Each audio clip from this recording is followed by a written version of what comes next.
Hey everyone, I hope you're doing well and staying safe during this time. If you're new here, welcome to the channel. Like I said, thank you so much for checking me out. If you haven't done so, please make sure to hit that subscribe button just right below the video. Cool, thank you so much. I really do appreciate it. And if you're returning, welcome back. Thanks again for your support. I truly do appreciate having you here. Jeremy Hogan, am I off here?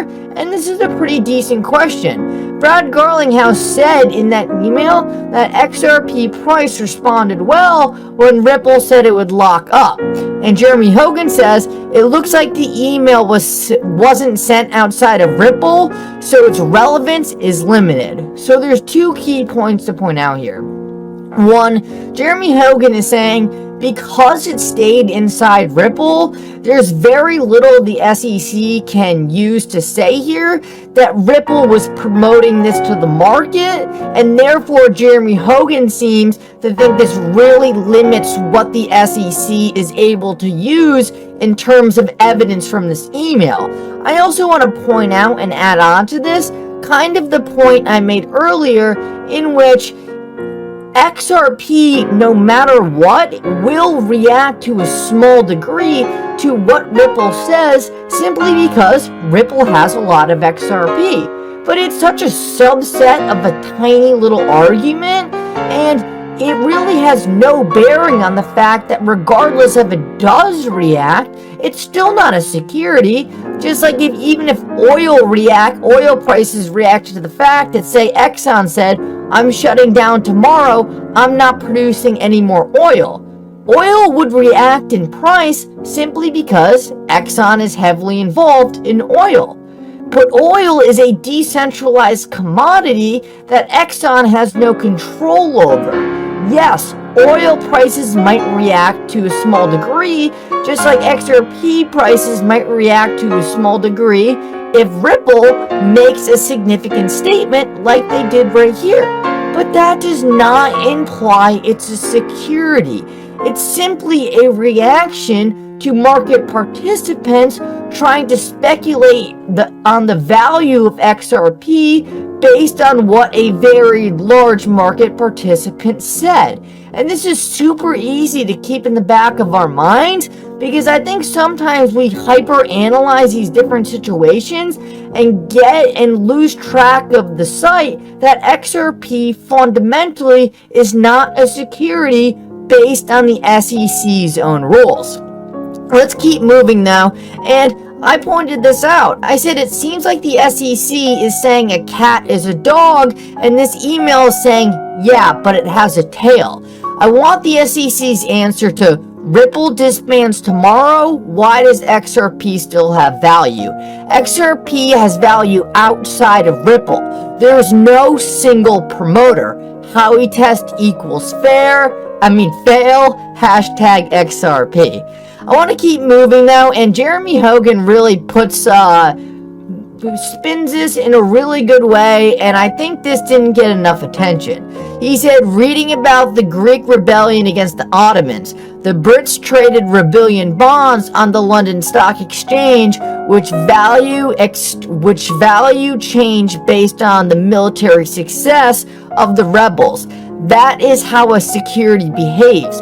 Does XRP price correlate to anything Ripple does? And if you have been in the XRP community for any amount of time, you know this is a resolving no, it doesn't. It seems like Ripple could partner with the biggest institutions in the entire world, say we are going to use XRP, we will not sell a single XRP, and the XRP price will go. Let's keep moving now, and I pointed this out. I said it seems like the SEC is saying a cat is a dog, and this email is saying, yeah, but it has a tail. I want the SEC's answer to Ripple disbands tomorrow. Why does XRP still have value? XRP has value outside of Ripple. There is no single promoter. Howey test equals fail, hashtag XRP. I want to keep moving now, and Jeremy Hogan really spins this in a really good way, and I think this didn't get enough attention. He said, reading about the Greek rebellion against the Ottomans, the Brits traded rebellion bonds on the London Stock Exchange, which value change based on the military success of the rebels. That is how a security behaves. Does XRP price correlate to anything Ripple does? And if you have been in the XRP community for any amount of time, you know this is a resolving no, it doesn't. It seems like Ripple could partner with the biggest institutions in the entire world, say we are going to use XRP, we will not sell a single XRP, and the XRP price will go down 5%. It doesn't make any sense. It's very clear if you've been in the market for any amount of time, XRP price does not correlate to anything Ripple does, and I think it's completely unfair to say a 5 to 10% move and say that's a correlation, because that kind of stuff happens all the time. There needs to be a significant move, a significant sustained increase in value on news that Ripple announces, and I don't think we have ever seen anything like that. And honestly, we tend to see XRP price correlate way more with Bitcoin and other cryptocurrencies, and that's not even close. Let's keep moving, then we'll get to another piece of evidence. In this evidence the SEC brings forward, it's essentially Chris Larson responding to an investor asking about the value of XRP, and when you first look at it, this could actually be a little damning. Because why was Chris Larson talking about the value of XRP if Ripple shouldn't worry about the price of XRP? So, at first, on the surface, this provided some issues, and Jeremy Hogan actually mentioned this in his video. But this is where Jeremy Hogan provided a very important correction and something that he didn't even catch. And this is actually pretty funny because it seems like even when the SEC might have the slightest little piece of evidence they could use in their BS case, they get shut down once again. And why is that? Let's read this. Thanks, Jeremy. The email to Larson appears to be from an overseas individual. An U.S. individual would not refer to purchasing 30k euro. Therefore, how would this actually be relevant? So this is hilarious. The SEC is trying to say, oh, here's this evidence of Chris Larson saying that the XRP price should increase based off of Ripple's motives. But he's saying this to an investor who's not in the U.S. Therefore, the SEC can't say anything about this.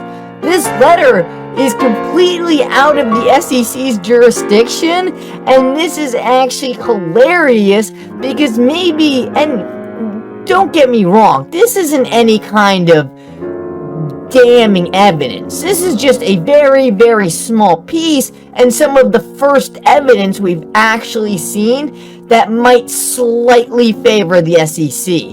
And even then, they have to pull some guy asking in euros, which proves that this isn't even evidence they should be touching because it's outside of their jurisdiction. It's pretty funny how poorly this case has been drafted by the SEC.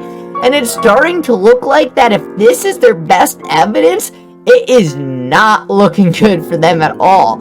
I haven't seen anything convincing, and it shows based on the facts and circumstances they're putting forth.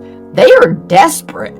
They are pulling investors from other countries and just praying that people don't realize. It's kind of crazy, but it should make you more confident that the SEC is going to have to go to these strange circumstances to try to prove their point.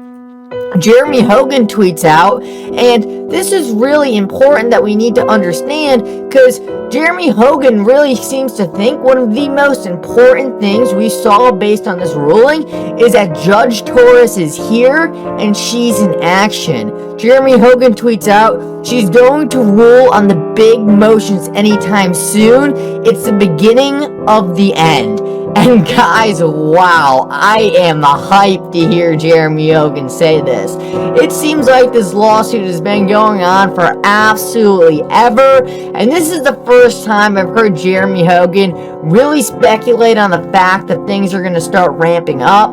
We know so far Ripple has been on the right side of almost every single argument. XRP holders are in a way better position than I ever thought we'd be at this point in the lawsuit, and I think it's very good that it is the beginning to the end. I think Ripple's going to start mounting some substantial victories, and whether this goes to summary judgment and Ripple finishes the SEC off once and for all, or we get a settlement where the SEC begs Ripple not to demolish them. I'm your guy. I will keep you posted. I'm your advocate. I'll be back on a daily basis, usually multiple times per day, with these videos to keep you updated with everything going on. So I hope you enjoyed the video. If you haven't done so, make sure to hit that subscribe button. Feel free to share any of my videos with your friends, family, social media, or anybody who may care to listen.